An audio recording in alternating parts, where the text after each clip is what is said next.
السلام علیکم گائز، کیسے ہیں آپ سب؟ امید ہے سب خیریت سے ہوں گے۔ سب سے پہلے تو میں آپ سب کو شکریہ ادا کرنا چاہتی ہوں کہ آپ لوگوں نے میری ویڈیوز کو لائک کیا اینڈ سبسکرائب کیا۔ اب ہمارا نیا ایپیسوڈ نمبر ہے ایپیسوڈ نمبر 20۔ سلار اس روز کسی کام سے لنچ بریک کے بعد آفس سے نکل آیا۔ ریلوے کراسنگ پر ٹریفک کا ازدحام دیکھ کر اس نے دور سے ہی گاڑی موڑ لی۔ وہ اس وقت کسی ٹریفک جام میں پھنس کر وقت ضائع نہیں کرنا چاہتا تھا۔ گاڑی کو پیچھے موڑ کر اس نے ایک دوسری سڑک پر ٹرن لے لیا۔ وہ اس سڑک پر تھوڑا ہی آگے گیا تھا جب اس نے سڑک کے کنارے فٹ پاتھ پر ایک بوڑھی خاتون کو بیٹھے دیکھا۔ وہ ایک بائی روڈ تھی اور اس وقت بالکل سنسان تھی۔ خاتون اپنے لباس اور چہرے سے کسی بہت اچھے گھرانے کی نظر آ رہی تھی۔ اس کے ہاتھ میں سونے کی کچھ چوڑیاں بھی نظر آ رہی تھی اور سرار کو خدشہ تھا کہ اس اکیلی سڑک پر وہ کسی حادثے کا شکار نہ ہو جائے۔ اس نے گاڑی ان کے قریب لے جا کر روک دی۔ خاتون کی سفید رنگت اس وقت سرخ تھی اور سانس پھولا ہوا تھا اور شاید وہ اپنا سانس ٹھیک کرنے کے لیے ہی سڑک کے کنارے بیٹھی تھی۔ السلام علیکم اماں، کیا مسئلہ ہے؟ آپ یہاں کیوں بیٹھی ہیں؟ سلار نے اپنے سن گلاسز اتارتے ہوئے کھڑکی سے سر نکال کر پوچھا۔ بیٹا مجھے رکشہ نہیں مل رہا۔ سلار ان کی بات پر حیران ہوا۔ وہ مین روڈ نہیں تھی، ایک رہائشی علاقے کی بائی روڈ تھی اور وہاں رکشہ ملنے کا امکان نہیں تھا۔ اماں جی یہاں سے تو آپ کو رکشہ مل بھی نہیں سکتا، آپ کو جانا کہاں ہے؟ اس خاتون نے اسے اندرون شہر کے ایک علاقے کا نام بتا دیا۔ سلار کے لیے بالکل ممکن نہیں تھا کہ وہ انہیں وہاں چھوڑ آتا۔ آپ میرے ساتھ آئیں، میں آپ کو مین روڈ پر چھوڑ دیتا ہوں، وہاں سے آپ کو رکشہ مل جائے گا۔ سلار نے پچھلے دروازے کا لاک کھولا اور پھر اپنی سیٹ سے اتر کر، مگر اماں جی اسے ہنسی مطمئن نظر آئی۔ وہ ان کے اندیشوں کو بھانپ گیا۔ اماں جان ڈرنے کی ضرورت نہیں، میں شریف آدمی ہوں، آپ کو نقصان نہیں پہنچاؤں گا۔ میں صرف آپ کی مدد کرنا چاہتا ہوں کیونکہ اس سڑک سے تو آپ کو رکشہ ملے گا ہی نہیں اور اس وقت سڑک سنسان ہے۔ آپ نے زیور پہنا ہوا ہے، کوئی نقصان پہنچا سکتا ہے آپ کو۔ سلار نے نرمی سے ان کے اندیشے دور کرنے کی کوشش کی۔ خاتون نے اپنی اینک درست کرتے ہوئے اپنی چوڑیوں کو دیکھا اور پھر سلار سے کہا، لو یہ سارا زیور نکلی ہے۔ چلیں تو یہی اچھی بات ہے، مگر کوئی بھی غلط فہمی کا شکار ہو سکتا ہے۔ کوئی آپ سے یہ تھوڑی پوچھے گا کہ زیور اصلی ہے کہ نکلی۔ سلار نے ان کے جھوٹ کا پردہ رکھتے ہوئے کہا۔ وہ اب سوچ میں پڑ گئی۔ سلار کو دیر ہو رہی تھی۔ ٹھیک ہے اماں جی، اگر مناسب نہیں۔ اس نے واپس اپنی گاڑی کی طرف قدم بڑھایا تو اماں جی فوراً بول اٹھی، نہیں نہیں، میں چلتی ہوں تمہارے ساتھ، پہلی ٹانگیں ٹوٹ رہی ہیں چل چل کے۔ وہ ٹانگوں پر زور دیتے ہوئے اٹھنے کی کوشش کرنے لگی۔ سلار نے ان کا بازو پکڑ کر انہیں اٹھایا، پچھلی سیٹ کا دروازہ کھول کر انہیں اندر بٹھا دیا۔ بائی روڈ کو تیزی سے کراس کر کے وہ مین روڈ پر آ گیا۔ اب وہ کسی خالی رکشے کی تلاش میں تھا، مگر اسے رکشہ نظر نہیں آیا۔ وہ آہستہ آہستہ گاڑی چلاتے ہوئے کسی خالی رکشے کی تلاش میں ٹریفک پر نظریں دوڑانے لگا۔ نام کیا ہے بیٹا تمہارا؟ انہوں نے پوچھا۔ سلار، انہوں نے جیسے تصدیق چاہی۔ وہ بے اختیار مسکرایا۔ زندگی میں پہلی بار اس نے اپنے نام کو بگڑتے سنا تھا۔ وہ پنجابی خاتون تھی، اس سے بھی مشکل اردو میں بات کر رہی تھی۔ جی، سلار نے تصدیق کی۔ یہ کیا نام ہوا؟ مطلب کیا ہے اس کا؟ انہوں نے یکدم دلچسپی لی۔ سلار نے اپنے نام کا مطلب اس بار پنجابی میں سمجھایا۔ اماں جی کو اس کے پنجابی بولنے پر خاصی خوشی ہوئی اور اب وہ پنجابی میں گفتگو کرنے لگے۔ سلار کے نام کے مطلب پوچھنے کے بعد انہوں نے کہا، میری بڑو بہو کے ہاں بیٹا ہوا ہے۔ وہ حیران ہوا، اسے توقع نہیں تھی کہ نام کا مطلب جاننے کے بعد ان کا اگلا جملہ یہ ہوگا، جی مبارک ہو۔ فوری طور پر اسے یہی سوچا، خیر مبارک۔ انہوں نے ہنسی مسرت سے اس کی مبارکباد وصول کی۔ میری بہو کا فون آیا تھا، وہ پوچھ رہی تھی، امی آپ نام بتائیں میں تمہارا نام دے دوں۔ اس نے بیک ویو مرر سے کچھ حیران ہو کر انہیں دیکھا۔ دے دیں، چلو یہ مسئلہ تو حل ہوا۔ اماں جان اب اطمینان سے اینک اتار کر اپنی بڑی سی چادر کے پلو سے اس کے شیشے صاف کرنے لگی۔ سلار کو بھی ابھی تک کوئی رکشہ نظر نہیں آیا تھا۔ عمر کتنی ہے تمہاری؟ انہوں نے گفتگو کا سلسلہ وہی سے جوڑا جہاں سے توڑا تھا۔ 30 سال، شادی شدہ ہو؟ سلار سوچ میں پڑ گیا۔ وہ ہاں کہنا چاہتا تھا مگر اس کا خیال تھا کہ ہاں کی صورت میں سوالات کا مسلسل مزید دراز ہو جائیں گے، اس لیے بہتر ہے کہ انکار کر دے۔ اور ان کا یہ اندازہ اس دن کی سب سے فاش غلط ثابت ہوا۔ نہیں، شادی کیوں نہیں کی؟ بس ایسے ہی، خیال نہیں آیا، اس نے جھوٹ بولا۔ اچھا۔ کچھ دیر خاموشی رہی۔ سلار دعائیں کرتا رہا کہ انہیں رکشہ جلدی مل جائے اور اسے دیر ہو رہی تھی۔ کیا کرتے ہو تم؟ میں بینک میں کام کرتا ہوں۔ کیا کام کرتے ہو؟ سلار نے اپنا عہدہ بتایا۔ اسے اندازہ تھا کہ اماں جی کے سر کے اوپر سے گزرے گا، مگر وہ اس وقت ہکا بکا رہ گیا جب انہوں نے بڑے اطمینان سے کہا، یہ افسر ہوتا ہے نا؟ وہ بے اختیار ہنسا۔ اس سے زیادہ اچھی وضاحت کوئی اس کے کام کی نہیں دے سکتا تھا۔ جی اماں جی، افسر ہوتا ہے۔ وہ محظوظ ہوا۔ کتنا پڑھے ہو تم؟ 16 جماعتیں؟ اس بار سلار نے اماں جی کا فارمولہ استعمال کرتے ہوئے اپنی تعلیم کو آسان لفظوں میں پیش کیا۔ اماں جی کا یہ جواب اس بار بھی حیران کن تھا۔ یہ کیا بات ہوئی 16 جماعتیں؟ MBA کیا ہے یا MA اکنامکس؟ سلار نے بے اختیار پلٹ کر اماں جی کو دیکھا۔ وہ اپنے اینک کے شیشوں سے اسے گھور رہی تھی۔ اماں جی، آپ کو پتہ ہے MBA کیا ہوتا ہے یا MA اکنامکس کیا ہوتا ہے؟ وہ واقعی حیران تھا۔ لو، مجھے نہیں پتا ہوگا۔ میرے بیٹے نے بھی پہلے MA اکنامکس کیا ادھر پاکستان سے، پھر انگلینڈ جا کر اس نے MBA کیا۔ وہ بھی بینک میں ہی کام کرتا ہے، مگر ادھر انگلینڈ میں اس کا تو بیٹا ہوا ہے۔ سلار نے ایک گہرا سانس لیتے ہوئے گردن واپس موڑ لی۔ تو پھر تم نے بتایا نہیں کیا؟ سلار کو فوری طور پر یاد نہیں آیا کہ انہوں نے کیا پوچھا تھا۔ اپنی تعلیم کے بارے میں؟ میں نے MA کیا ہے۔ کہاں سے؟ امریکہ سے۔ اچھا، ماں باپ ہیں تمہارے؟ جی۔ کتنے بہن بھائی ہو؟ سوالات کا سلسلہ دراز ہوتا جا رہا تھا۔ 5۔ سلار کو کوئی بے جائے فرار نظر نہیں آ رہی تھی۔ کتنی بہنیں اور کتنے بھائی؟ 1 بہن اور 4 بھائی۔ شادیاں کتنوں کی ہوئی ہے؟ میرے علاوہ سب کی۔ تم سب سے چھوٹے ہو؟ نہیں، چوتھے نمبر پر ہوں۔ 1 بھائی چھوٹا ہے۔ سلار کو اب پہلی بار اپنے سوشل ورکر پر پچھتاوا ہونے لگا۔ اس کی بھی شادی ہو گئی ہے؟ جی۔ تو پھر تم نے شادی کیوں نہیں کی؟ کوئی محبت کا چکر تو نہیں؟ اس بار سلار کے پیروں کے نیچے سے حقیقتاً میں زمین گھس گئی۔ وہ ان کی کیفیت شناسی کا قائل ہونے لگا۔ اماں جی، رکشہ نہیں مل رہا، آپ مجھے ایڈریس بتا دیں، میں آپ کو خود چھوڑ آتا ہوں۔ سلار نے ان کے سوال کا جواب گول کر دیا۔ دیر تو اس سے پہلے ہی ہو چکی تھی اور رکشے کا ابھی بھی کہیں نام و نشان نہیں تھا۔ وہ اس بوڑھی خاتون کو کہیں سڑک پر بھی کھڑا نہیں کر سکتا تھا۔ اماں جی نے اسے پتہ بتایا۔ سلار کی سمجھ میں نہیں آیا۔ ایک چوک میں کھڑے ٹریفک کانسٹیبل کو اس نے وہ پتہ دہرا کر مدد کرنے کے لیے کہا۔ کانسٹیبل نے اس علاقے کا رستہ سمجھایا۔ سلار نے دوبارہ گاڑی چلانا شروع کر دی۔ تو پھر تم نے مجھے بتایا نہیں کہ کہیں محبت کا چکر تو نہیں تھا؟ سلار کا دل چاہ رہا تھا وہ کہیں ڈوب کر مر جائے۔ وہ خاتون ابھی تک اپنا سوال نہیں بھولی تھی، جبکہ وہ صرف اس سوال کے جواب سے بچنے کے لیے انہیں گھر چھوڑنے پر تیار ہوا تھا۔ نہیں اماں جی، ایسی کوئی بات نہیں ہے۔ اس بار اس نے سنجیدگی سے کہا۔ الحمدللہ۔ وہ اماں جی کی اس الحمدللہ کا قیاس و سباق سمجھ نہیں پایا اور اس نے اس کا تردد بھی نہیں کیا۔ اماں جی اب اس کے ماں باپ کے بارے میں کریت کر معلومات حاصل کرنے کی کوشش فرما رہی تھی۔ سلار واقعی مصیبت میں پھنس گیا تھا۔ سب سے بڑی گڑبڑ اس وقت ہوئی تھی جب وہ اماں جی کے بتائے ہوئے علاقے میں پہنچا۔ اس نے اماں جی سے مطلوبہ گلی کی طرف رہنمائی کرنے کی درخواست فرمائی اور اماں جی نے کمال اطمینان سے کہا، اب یہ تو مجھے پتہ نہیں کہ اس علاقے میں گھر ہے، مگر پتہ مجھے بھی معلوم نہیں۔ وہ حیران رہ گیا۔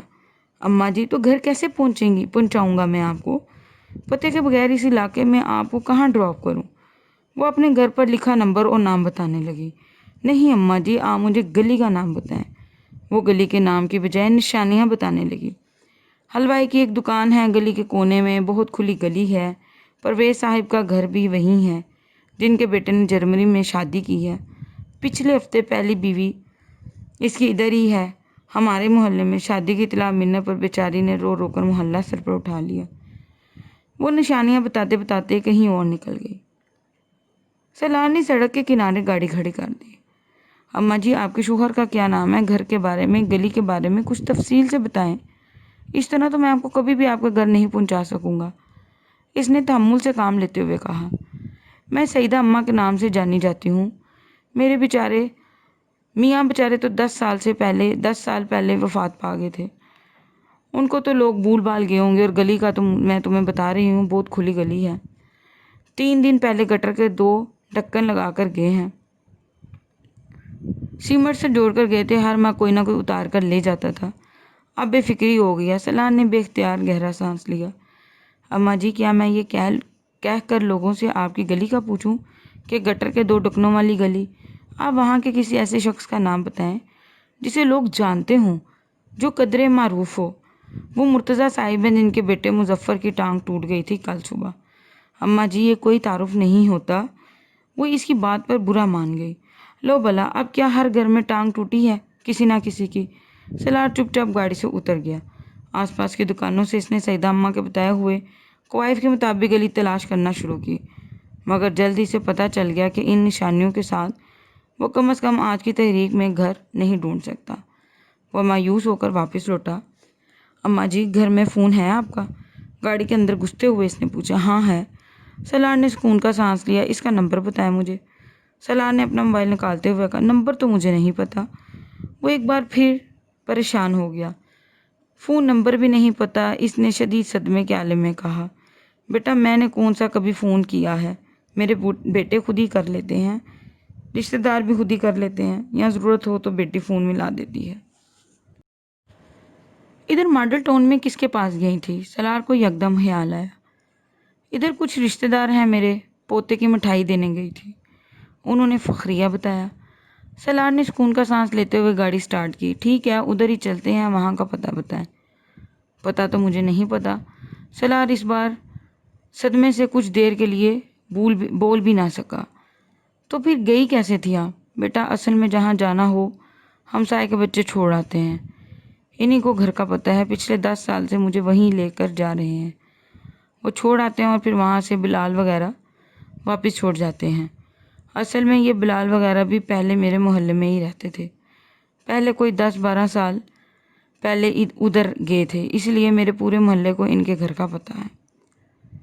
سلار نے کچھ نہیں کہا۔ اسے اب بھی امید تھی کہ جہاں سے اس نے اس خاتون کو پک کیا ہے، بلال وغیرہ کا گھر وہیں کہیں ہوگا۔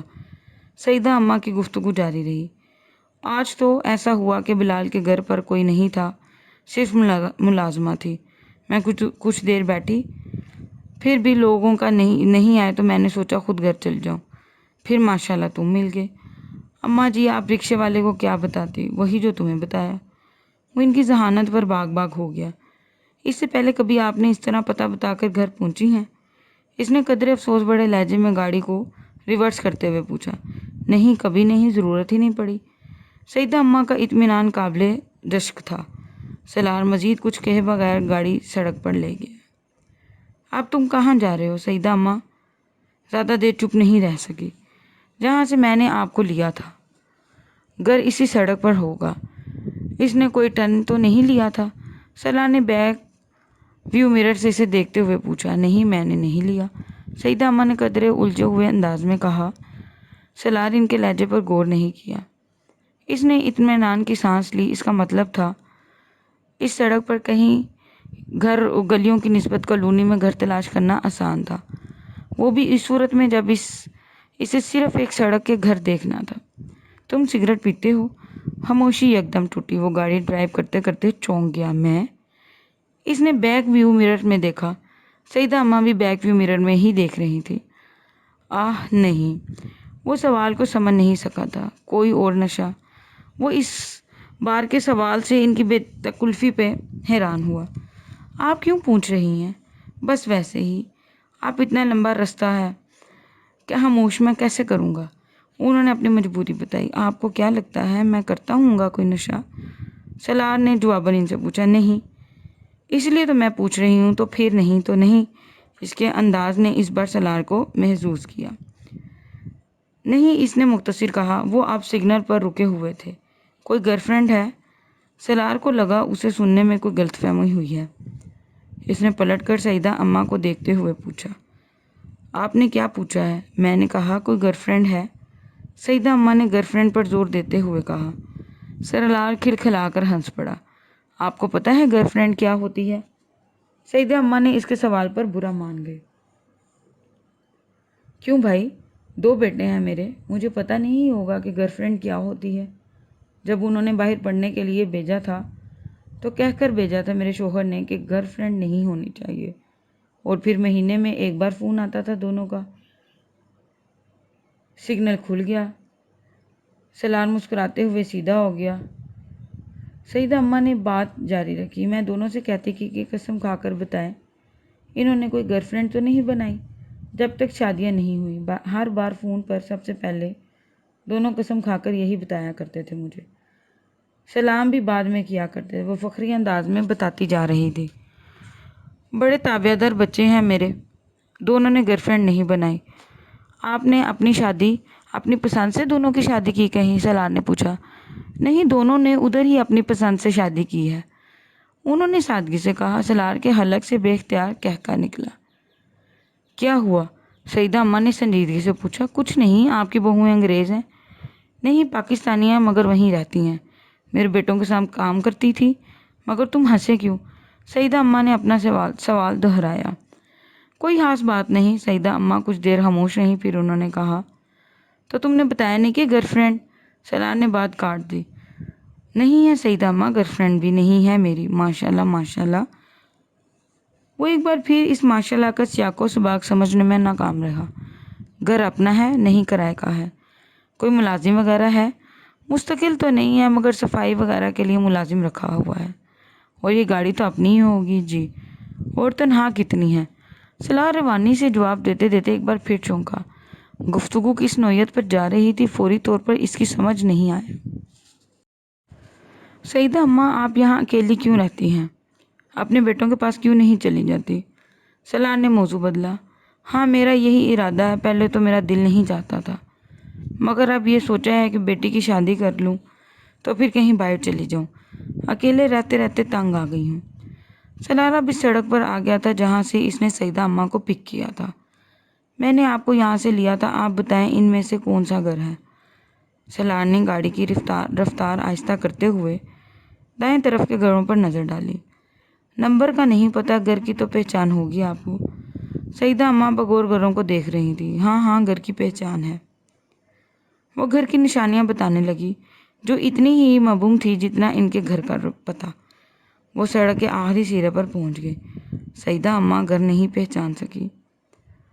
سلار بلال کے والد کا نام پوچھ کر گاڑی سے نیچے اتر گیا اور باری باری دونوں طرف کے گھروں سے سیدہ اماں کے بارے میں پوچھنے لگا۔ آدھے گھنٹے کے بعد وہ اس سڑک پر موجود ہر گھر میں جا چکا تھا۔ مطلوبہ نام کے کسی آدمی کا گھر وہاں نہیں تھا۔ آپ کو ان کا نام ٹھیک سے یاد ہے؟ وہ تھک ہار کر سیدہ اماں کے پاس آیا۔ ہاں۔ لو بلا، اب مجھے نام بھی پتہ نہیں ہوگا؟ سیدہ اماں نے برا مانا۔ لیکن اس نام کے کسی آدمی کا گھر یہاں نہیں ہے، نہ ہی کوئی آپ کے بارے میں جانتا ہے۔ سلار نے گاڑی کا دروازہ کھول کر اندر بیٹھتے ہوئے کہا۔ ہاں تو یہ ساتھ والی سڑک پر دیکھ لو۔ سیدہ اماں نے کچھ فاصلے پر ایک اور سڑک کی طرف اشارہ کیا۔ لیکن سیدہ اماں، آپ نے کہا تھا کہ گھر اسی سڑک پر ہے، سلار نے کہا۔ میں نے کب کہا تھا؟ میں نے آپ سے پوچھا، آپ نے ٹرن تو نہیں لیا؟ آپ نے کہا نہیں، سلار نے انہیں یاد کروایا۔ وہ تو میں نے کہا تھا، مگر یہ ہوتا کیا ہے؟ سلار کا دل ڈوبا۔ ٹرن؟ ہاں یہی۔ آپ کسی اور سڑک سے مڑ کر تو یہاں نہیں آئی تھی؟ لو اس طرح کہو نا، سیدہ اماں کو تسلی ہوئی۔ میں کیوں یہاں بیٹھ گئی تھی، تھک گئی تھی چل چل کر، اور یہ سڑک تو چھوٹی سی ہے، یہاں میں چل چل کر تھک سکتی تھی۔ سلار نے گاڑی سٹارٹ کر لی۔ وہ دن بہت خراب تھا۔ کس سڑک سے مڑ کر یہاں آئی تھی آپ؟ اس نے سیدہ اماں سے کہتے ہوئے گاڑی آگے بڑھائی۔ میرا خیال ہے وہ پہلی سڑک کو دیکھتے ہوئے الجھی۔ یہ ہے، انہوں نے کہا۔ سلار کو یقین تھا وہ سڑک نہیں ہوگی، مگر اس نے گاڑی اس سڑک پر موڑ لی۔ یہ تو طے تھا کہ آج اس کا دن اسی طرح ضائع ہونا تھا۔ اگلا 1-1.5 گھنٹہ وہ وہاں آس پاس کی مختلف سڑکوں پر سیدہ اماں کو لے کر پھرتا رہا، مگر کوئی کامیابی نہ ہوئی۔ سیدہ اماں کو ہر گھر دور سے ناشا لگتا تھا۔ پاس جانے پر وہ کہنا شروع کر دیتے تھے، نہ نہ نہ نہ، یہ نہیں ہے۔ وہ بالآخر کالونی میں تلاش چھوڑ کر انہیں واپس اسی محلے میں لے آیا۔ وہ پہلے ان کا گھر ڈھونڈتا تھا۔ مزید ایک ڈیڑھ گھنٹہ وہاں ضائع کرنے کے بعد وہ تھک کر واپس گاڑی کے پاس آیا تو شام ہو چکی تھی۔ سعیدہ اماں اس کے برعکس اطمینان سے گاڑی میں بیٹھی تھی۔ میلا، انہوں نے سالار کے اندر بیٹھتے ہی پوچھا۔ نہیں، اب تو رات ہو رہی ہے، تلاش بیکار ہے، میں پولیس میں رپورٹ کروا دیتا ہوں۔ آپ کی بیٹیاں، آپ کے محلے والے آپ کے نہ ملنے پر پولیس سے رابطہ تو کریں گے ہی نا، پھر وہ لے جائیں گے آپ کو۔ سالار نے ایک بار پھر گاڑی سٹارٹ کرتے ہوئے تجویز پیش کی۔ آمنہ بیچاری پریشان ہو رہی ہوگی۔ سعیدہ اماں کو اپنی بیٹی کا خیال آیا۔ سالار کا دل چاہ رہا تھا کہ وہ ان سے کہے کہ وہ ان کی بیٹی سے زیادہ پریشان ہے، مگر وہ خاموشی سے ڈرائیو کرتا ہوا گاڑی پولیس اسٹیشن لے آیا۔ رپورٹ درج کروانے کے بعد وہ اٹھ کر وہاں سے نکلنے لگا۔ سعیدہ اماں بھی اٹھ کر کھڑی ہو گئی۔ آپ بیٹھیں، آپ یہی رہیں گی، سالار نے ان سے کہا۔ نہیں، ہم انہیں یہاں کہاں رکھیں گے، آپ انہیں ساتھ لے جائیں، کسی نے ہم سے رابطہ کیا تو ہم انہیں آپ کا پتہ دے دیں گے، پولیس انسپکٹر نے کہا۔ نہیں، میں تو انہیں آپ کے حوالے کر دینا چاہتا تھا۔ دیکھیں، بوڑھی خاتون ہے، اگر کوئی رابطہ نہیں کرتا تو ہم رات کہاں انہیں رکھیں گے، اور اگر آپ کچھ دن اور گزر گئے، پولیس انسپکٹر کہتا گیا۔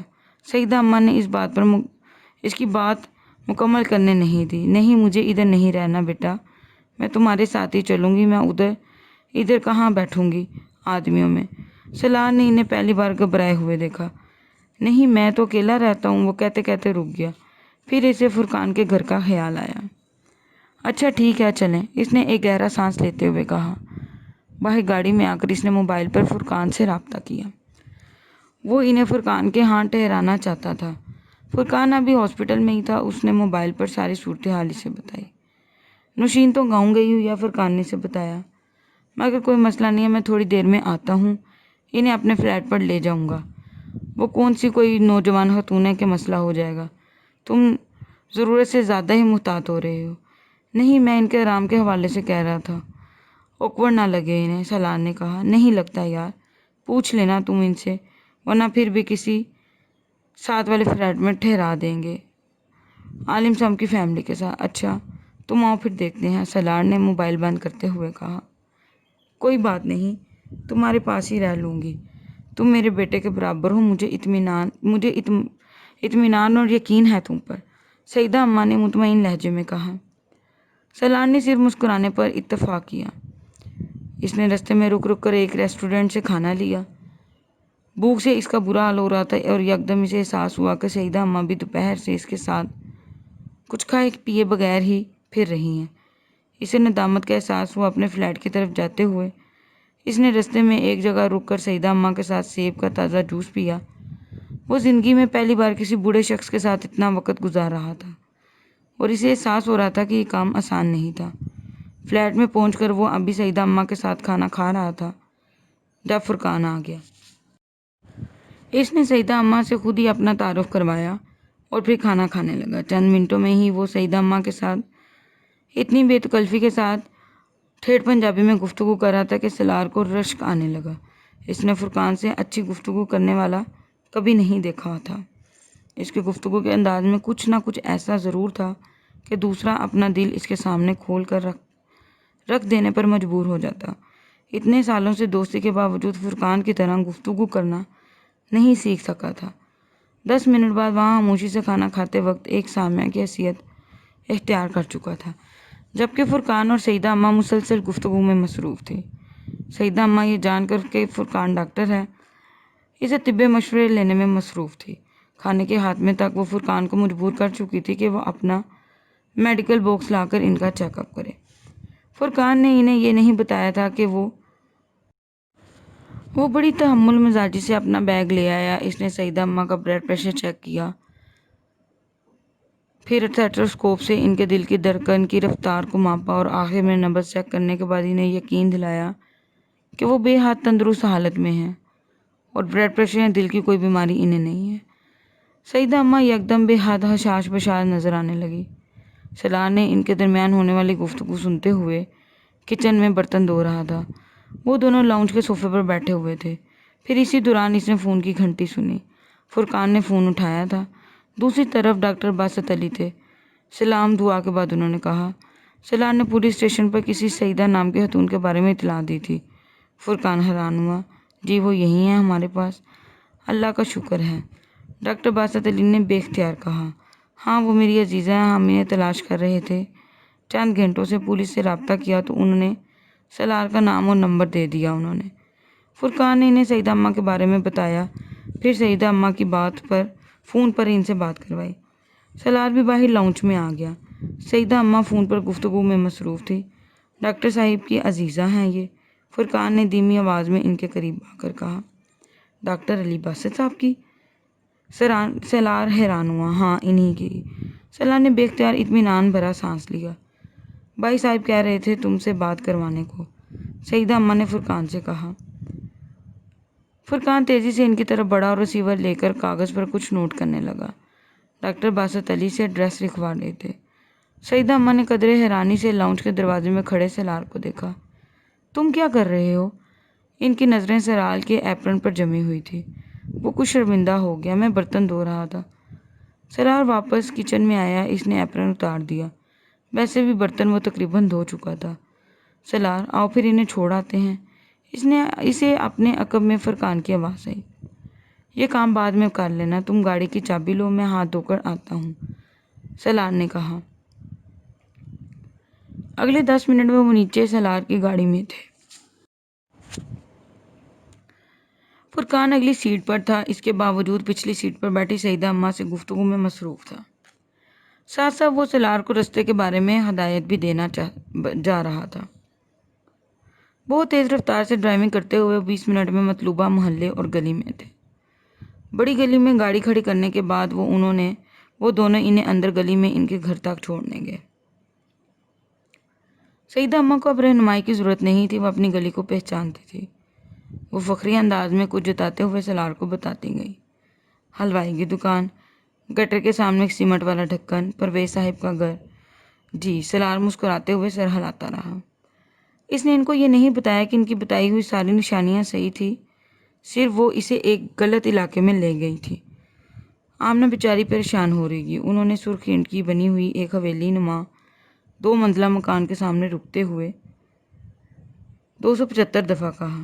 فرقان نے آگے بڑھ کر بیل دی۔ سلار قدرے ستائشی انداز میں حویلی پر نظریں دوڑاتا رہا۔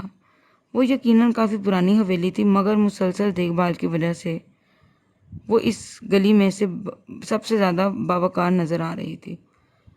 تم لوگوں کو اب میں چائے پیے بغیر نہیں جانے دوں گی، سعیدہ اماں نے کہا۔ میری وجہ سے تم لوگوں کو بہت پریشانی ہوئی، خاص طور پر سلار کو۔ بچہ مجھے سارا دن لیے پھرتا رہا، سعیدہ اماں نے سلار کے کندھے پر ہاتھ پھیرتے ہوئے کہا۔ کوئی بات نہیں سعیدہ اماں، چائے ہم پھر کبھی پی لیں گے، آج ہمیں دیر ہو رہی ہے۔ ہاں سعیدہ اماں، آج چائے نہیں پیئیں گے، کبھی آ کر آپ کے پاس کھانا کھائیں گے، فرقان نے بھی جلدی سے کہا۔ دیکھ لینا ایسا نہ ہو کہ یاد ہی نہ رہے تمہیں۔ نہیں بھلا کیسے بھولیں گے ہم آپ کو؟ وہ جو آپ پالک گوشت کی ترکیب بتا رہی تھی وہی بنا کر کھلائیے گا، فرقان نے کہا۔ اندر سے قدموں کی آواز آ رہی تھی۔ سعیدہ اماں کی بیٹی دروازہ کھولنے آ رہی تھی۔ اس نے دروازے کے کچھ فاصلے پر ہی سعیدہ اماں اور فرقان کی آوازیں سن لی تھی، اس لیے اس نے کچھ بھی پوچھے بغیر دروازے کا بولٹ اندر سے اتارتے ہوئے دروازہ تھوڑا سا کھول دیا۔ اچھا سعیدہ اماں، خدا حافظ، فرقان نے سعیدہ اماں کو دروازے کی سیڑھیاں چڑھتے ہوئے دیکھ کر کہا۔ سلار اس سے پہلے ہی پلٹ چکا تھا۔ گاڑی میں بیٹھ کر اسے سٹارٹ کرتے ہوئے سلار نے فرقان سے کہا، تمہاری سب سے پسندیدہ ڈش پالک گوشت ہے، اور تم ان سے کیا کہہ رہے تھے؟ فرقان نے کہکا لگایا۔ کہنے میں کیا حرج ہے، ویسے ہو سکتا ہے وہ واقعی اتنا اچھا پکائیں کہ میں کھانے پر مجبور ہو جاؤں۔ تم جاؤ گی ان کے گھر؟ سلار گاڑی میں مین روڈ پر لاتے ہوئے حیران ہوا۔ بالکل جاؤں گا، وعدہ کیا ہے تو میں نے اور تم نے۔ میں تو نہیں جاؤں گا، سلار نے انکار کیا۔ جان نہ پہچان منہ اٹھا کر ان کے گھر کھانا کھانے پہنچ جائیں۔ ڈاکٹر باسط علی کی فرسٹ کزن ہے وہ، اور مجھ سے زیادہ تو تمہاری جان پہچان ان کے ساتھ ہے، فرقان نے کہا۔ وہ اور معاملہ تھا، انہیں مدد کی ضرورت تھی، میں نے مدد کر دی، اور بس اتنا ہی کافی ہے۔ ان کے بیٹے یہاں ہوتے ہیں تو اور بات ہے، یہاں اس طرح اکیلی عورتوں کے گھر میں تو کوئی بھی جانا مناسب نہیں۔ سلار بہت سنجیدہ تھا۔ میں کون سا اکیلے جانے والا ہوں، بیوی بچوں کو ساتھ لے کر جاؤں گا،